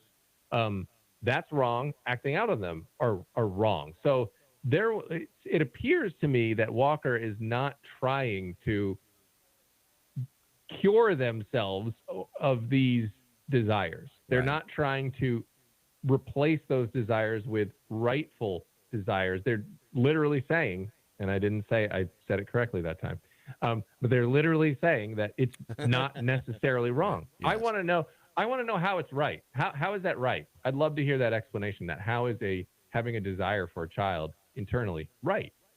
That's wrong. Like, people know that's wrong. That's why looking at child porn is wrong and is illegal, because everyone knows it's wrong. Can you imagine? But this person wants to say that it's right in some way. They're trying to find that area where it's safe for them to say, see, this is the cross I bear and this is who I am. You are not a product of your desires. You cannot define yourself by your sexual desires. Like, that's, again, where people go wrong and where worldviews have consequences. Can you imagine having this open discussion about this in the 70s? Just, oh my God. I know. It's yeah, exactly. So I don't know if we've come a long way, baby, in a good sense or a bad sense. I'm not sure. I did also want to touch on the Chinese dissident who I don't think that the interview, and it was with, I think CBS, that this guy. PBS, Firing Line, Margaret Hoover. Right. Yeah. Whatever that's on. Yeah. Is it on PBS? I don't even know. But when she asked about authoritarianism, the Chinese dissident had this to say. In your book, you're describing the directives of Mao Zedong. during the Cultural Revolution that would be distributed publicly every night. And then you write, this is your quote, they served a function similar to Donald Trump's late night tweets while in office. They were the direct communication of a leader's thoughts to his devoted followers, enhancing the sanctity of his authority. So, do you see Donald Trump as an authoritarian? I don't, he... But he runs on there, but bottom line, no, I don't. I don't think that was the answer she was expecting. No, I don't see him as an authoritarian. Yeah. Yeah. She teed him up for that, and it did not go as planned. No. Yeah, he went on to say you have to have a power structure behind you. If you're going to be an authoritarian, you can't just be an authoritarian by yourself. Right. And so, but he went on to say, because he also had a couple interesting quotes there, comparing sort of what was happening in the Cultural Revolution in China and many things that are happening today. And this was his quote, which is I find. So while she's trying to pin Trump on authoritarianism, right? She's trying to get him to get that quote. This is what he instead turns around and says. So because he's like, well, we're seeing a lot of things today, like that were very similar to that. And it's kind of like a red flag, hey, we don't want to be like Mao's China. And so she's like what? And he says, well, like people trying to be unified in certain political correctness. That is very dangerous. Right. He pins it right on the left. Yep. Exactly on the left's back, which is all what they're trying to do. You can't disagree. We're going to ban you on Facebook or Twitter. If you say men can't get pregnant, you're going to get banned. They're political correctness, forcing everybody to go along with it. That's what this guy, who was a former political prisoner in, communist China, is saying is the problem. And again, the media tried to make it like Trump is the problem. He says no, and then points to exactly what the left is doing. And what a fail. This quote here, in many ways, you are already in the authoritarian state. You just don't know it, end quote. Oh, I think there are a lot of us who do know it. And that's we do. That's the amazing thing. And how is it that we recognize this and the left seems so blind to the fact that this monkey in the White House is more of an authoritarian, more of a dictator than Trump ever even dreamt of being? But don't they want to be led around by the nose? Ring? Maybe I think they want everybody else to be led around by the nose, Ring. I think that's the thing about. I think that's the way it is about these progressives. These progressives. I mean, this is like they are having their sun run right now, right? They are just on a tear. Yeah. This is just.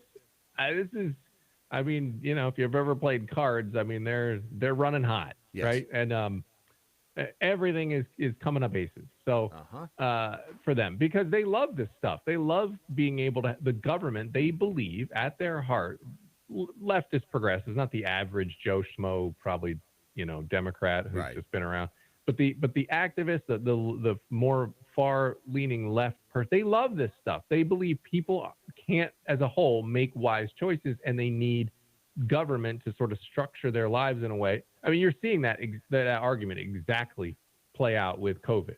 Oh, yeah. Right. I mean, why else? In a freedom-loving society, you would say, here's the advice from the CDC.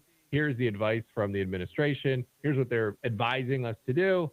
Go be Americans, go be free, and do what you guys will with that. But now that, they don't believe that anymore. Well, you can't be safe unless we do it. And you look at I'm sure you guys covered what's happening in Austria. Oh, yeah. And lockdown for everybody over 12 down there. I don't know. Unvaxxed. Well, did you see the videos popping up today where the police are walking around the mall and just randomly flagging people down to papers? Yeah. Let me see your vaccination card. It's insanity. It's in Austria. You'd think the people of Austria would be like, wait a minute. The hills are supposed to be alive with the sound of music in Austria. What is going on in this world? It's hills are alive with the sound of show me your vaccination card. Oh my gosh, I'm putting that one together for tomorrow. That's right. That one is perfect. Thank you for that inspiration. You're welcome. You're welcome. I can't sing, but I had to deliver it. That's all right. That's all right. It's the thought. It's the thought that counts. He's writing it down now. Hills are. Of course, it's Dan Andros, and the only reason I have to cut our conversation a little bit short is because I have the list of the top 5 things that drive men crazy. And I had to make time for at the end of the show here to deliver that to the audience, because I don't want to be, like an Indian giver. Oh, I can't say that. I don't want to be, what can I say, Ron? You don't want to jip people off. I do. I can't say that either. Can't say that either. There's so many. We'll have to get a committee on that. We'll get that going.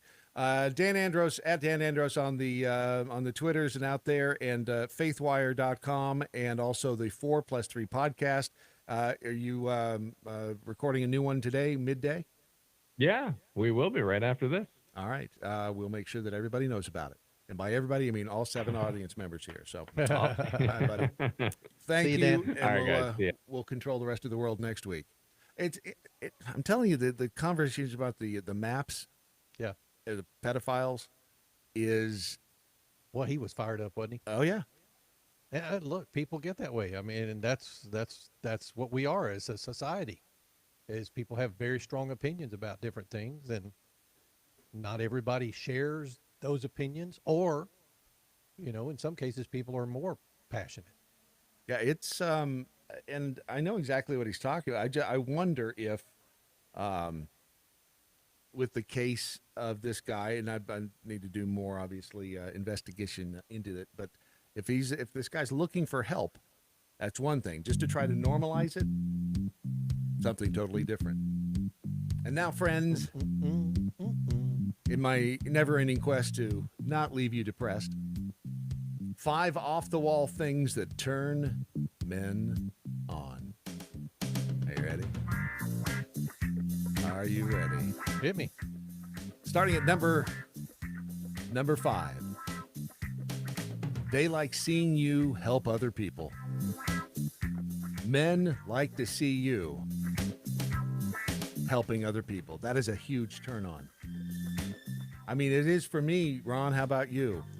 Yeah, I mean, I can see that. This was by the way, It's this was an pretty cool. official study. This was an official study of aphrodisiacs that get men in the mood. Oh, okay. Aphrodisiacs. Right, aphrodisiacs. So seeing women with their altruistic spirit is a big, big turn on. The smell of pumpkin pie, number 4. Does that, I mean, when you think about, just thinking about pumpkin pie, does that not just get it going for you? I can smell it now. I always thought it was apple pie. Maybe. Wasn't it? I mean, isn't that what it was in American Pie? Was it a warm apple pie? Yeah. Well, maybe. Chicago's Smell and Taste Research Center found that the scent of pumpkin pie mixed with lavender increased blood flow in a man, if you know what I'm saying, and I think you do. The color red. A study published in the Journal of Personality and Social Psychology asked men to rate photos of women wearing different colored clothing. According to the study, guys said that women who were wearing red were most attractive, even more so than the exact same woman wearing clothes in other colors. I'm not so sure if it's about the color or about the fabric. I mean, 'cause fabric is a big deal. What is it about the color red? Because that kind of goes with cars too, right? It does. Red cars get stopped more often. They're faster. They are. I guess maybe women wearing red are perceived as being faster. Maybe. Number 2 is long, shapely arms. Okay. Long arms, small hands. Researchers at the University of New South Wales in Sydney showed male volunteers videos of women. However, what was rather unusual was that men consistently rated women with long, strong arms among the most attractive. The theory behind it is that long arms may make a woman look slimmer and indicate that she's highly functional, or suggest that she gives great hugs. Hugs, not drugs. And is this suggesting we like thinner women? Seems rather could be like body shaming. And at number 1 of the 5 things that are off the wall and turn men on. A woman's laugh. An assistant professor at the University of Basel, Switzerland, says that men are subconsciously aroused by a woman's laugh, possibly because the sound reminds them of sounds that women make in private. And okay, maybe I like to smile better, I think. Me too, but I'm just saying, I mean, this should turn you big time on then, Ron. Are you ready? Hit me. Nope. Nope. Are you sure? I'm positive. What do you mean it's last call? You know, somewhere, somebody. Got kind of a softie after that. Yeah, it did kind of, it did kind of turtle. Turtle. It is not Mitch McConnell either. It's the end of your Daily Mojo. Some would say that's a good thing. It's definitely 2 hours of conversation that you'll find likely nowhere else here on the planet. I'd say we're pretty safe in suggesting that. Today's program, of course, for November 16th, the year of our Lord 2021. Let's find out if any of the lessons stuck today. And by stuck, I mean, sticky. Beaver 73, damn it, I missed the list. Was eyes on the list or eye sockets? I don't think so. No, but but that's weird. But the laugh was. Unvax rabbit hole, Jill hole. We live in an evil world with a lot of evil and mentally disturbed people who are indoctrinated into believing they are normal and what they do is good. Okay. Yeah. Can't say I can argue with you there. Richmond Joe, damn, I was way off from the list Real Brad Staggs provided.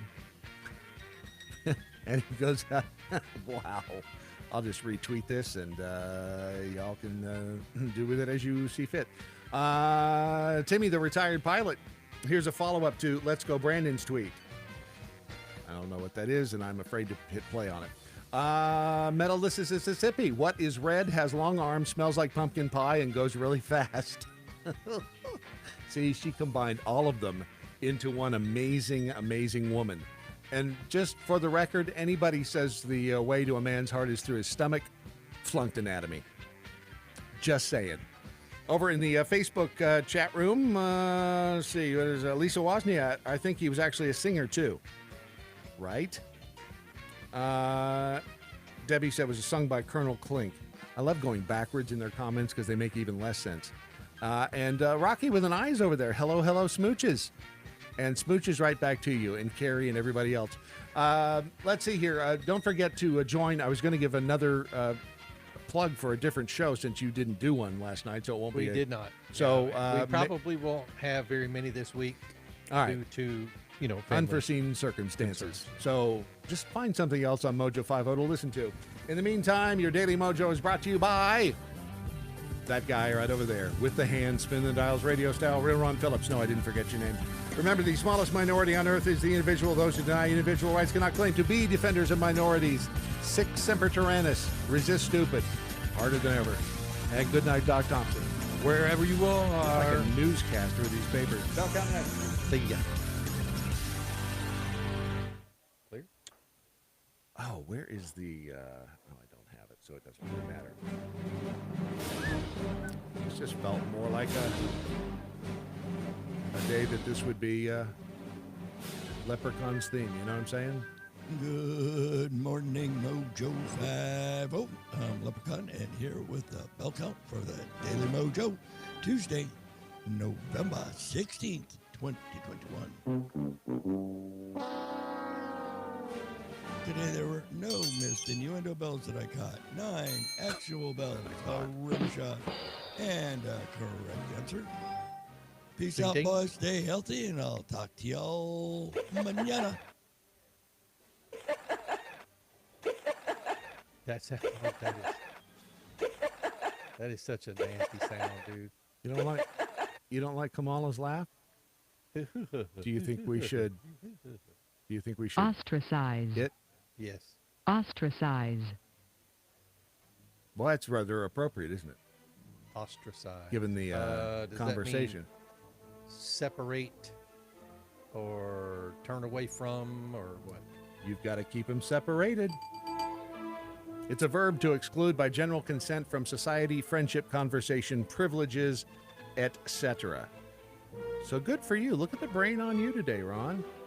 I'm impressed because usually, you know. Yeah, don't be impressed. Yeah, That wasn't that impressive. is a wrap. All right, we'll do it all again tomorrow, won't we? I think so. Or maybe Bye, not. everybody.